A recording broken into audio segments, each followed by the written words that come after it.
Assalamualaikum warahmatullahi wabarakatuh. Selamat datang kembali di channel ABG. Kali ini bakal akan membawakan sebuah cerita yang pernah rilis di media online Suara Soreang. Sebelum kita masuk ke ceritanya, jangan lupa untuk like, comment, subscribe channel ini agar kalian tidak ketinggalan berita-berita terbaru dari kami.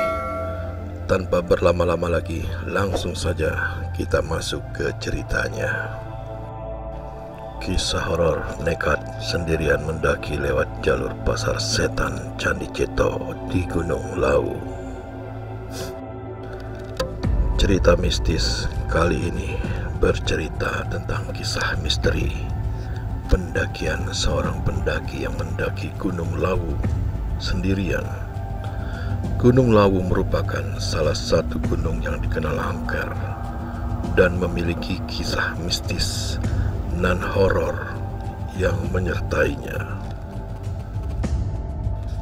Cerita mistis ini berasal dari seorang laki-laki bernama Nando yang suka sekali mendaki gunung.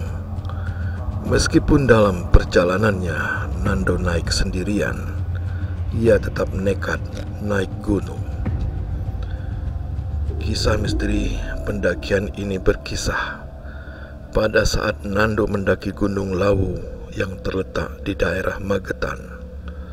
Letak Gunung Lawu berada di antara perbatasan di wilayah Kabupaten Ngawi dan Magetan. Gunung Lawu ini cukup terkenal karena keindahan panoramanya, sehingga dapat memikat para pendaki untuk berkunjung ke sana, termasuk Nando yang cukup berani untuk mendaki gunung tersebut sendirian.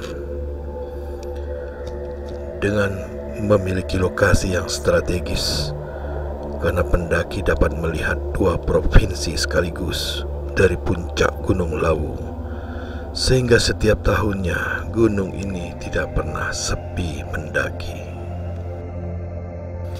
Konon dari beberapa cerita yang terdengar dari para pendaki, terdapat cerita misteri yang tersimpan di balik Gunung Lawu ini, yaitu jalur yang dinamai jalur Candi Ceto.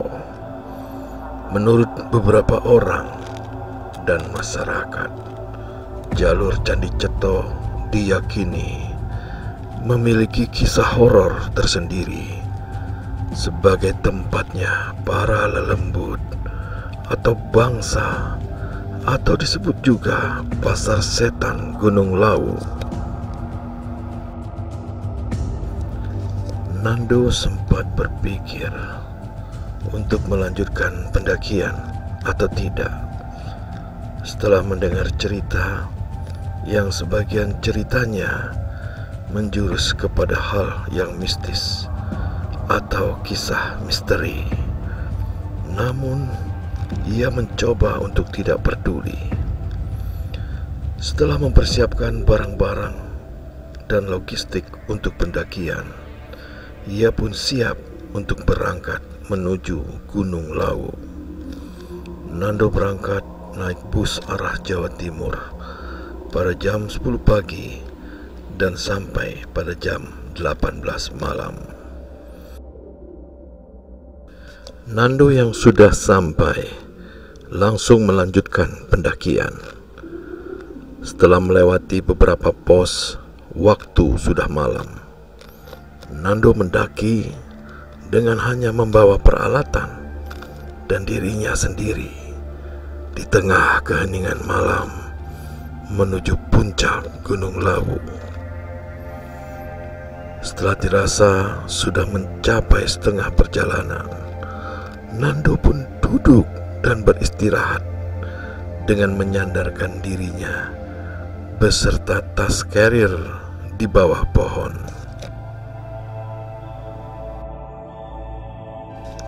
Pada saat sedang duduk, Nando melihat dari arah gelap yang cukup jauh dari hadapannya ada seseorang yang berdiri Ia pun menghampirinya. Terlihatlah seorang laki-laki berusia cukup matang di atas Nando, berpakaian adat Jawa dengan memakai bendu Jawa yang berwarna coklat.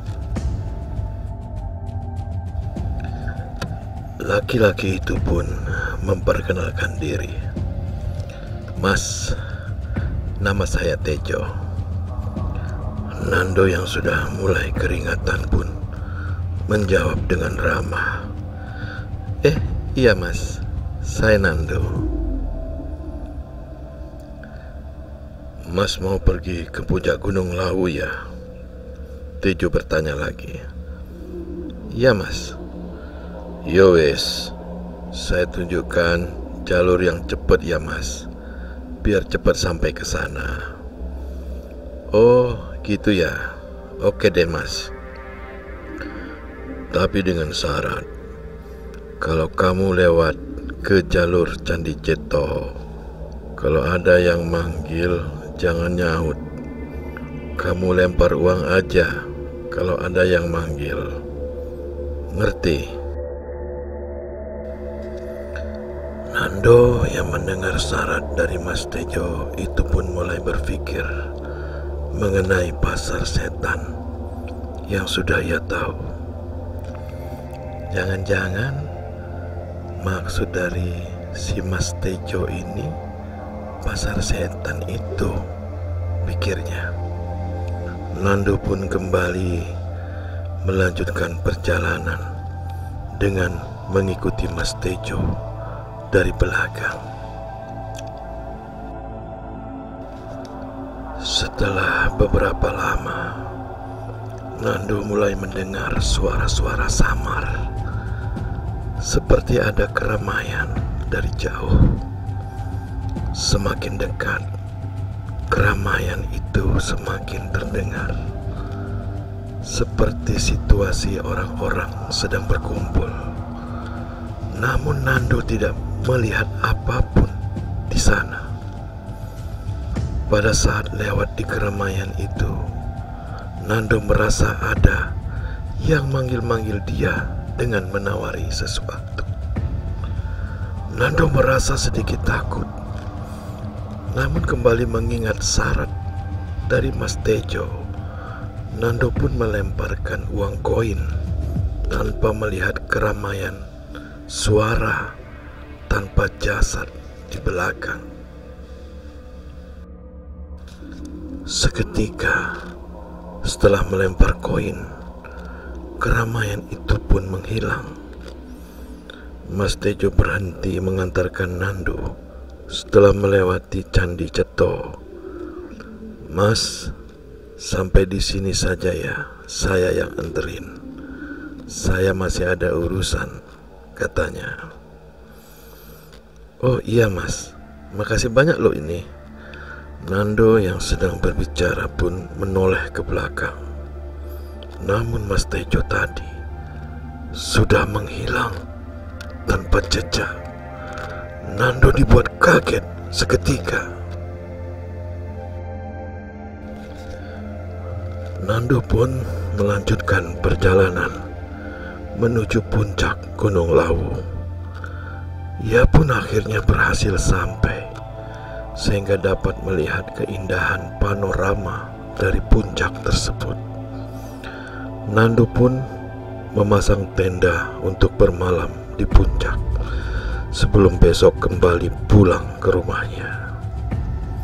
Singkat cerita, Nando sampai di rumah.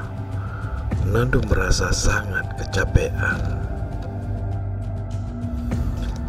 Saat hendak beristirahat, ia melihat sebuah koran tergeletak di meja makan rumah Nando dengan bertuliskan berita pendaki yang hilang di Gunung Lawu telah ditemukan dalam keadaan meninggal seminggu yang lalu, dengan foto orang yang meninggal tersebut.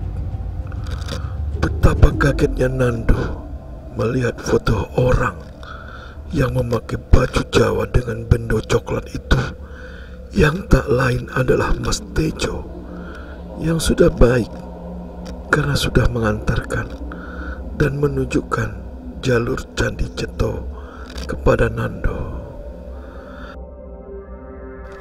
Hah? Seminggu yang lalu? Berarti Nando menggigil seketika karena terlalu merinding dan takut sampai tidak bisa berkata-kata lagi. Orang yang Nando temui kemarin adalah hantu dari Mas Tejo yang sudah meninggal seminggu yang lalu, dan jasadnya baru saja ditemukan. Demikianlah kisah horor kali ini. Terima kasih untuk kalian semua yang setia mendengarkan kisah ini sampai selesai. Jangan lupa untuk like, komen, subscribe channel ini. Satu lagi, bunyikan loncengnya agar kalian tidak ketinggalan cerita-cerita terbaru dari channel kami. See you in the next video. Wassalamualaikum warahmatullahi wabarakatuh.